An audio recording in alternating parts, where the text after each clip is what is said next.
આજે આપણે બનાવશું ઘઉંના લોટનો નાસ્તો।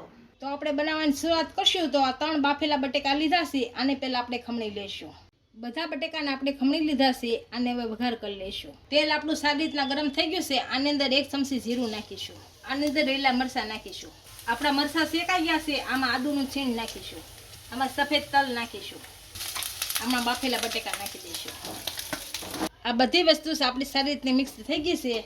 આની અંદર હળદર પાવડર નાખીશું, લાલ મરચું પાવડર નાખીશું, આમચૂર પાવડર નાખીશું, સ્વાદ અનુસાર મીઠું નાખીશું। આને મિક્સ કરી દઈશું। આપણો બધો મસાલો સારી રીતના ભળી ગયો છે, આમાં હવે થોડુંક પાણી નાખીશું।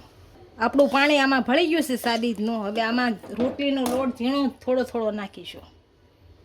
થોડોક નાખીશું, પછી ભળી જાય પછી પાછો થોડોક નાખીશું।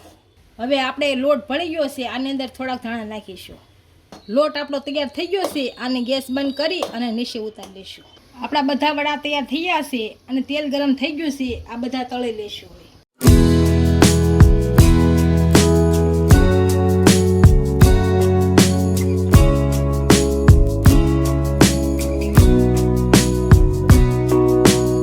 ફૂલ વિડીયો જોવા માટે મમ્મીની રસોઈને વિઝિટ કરો।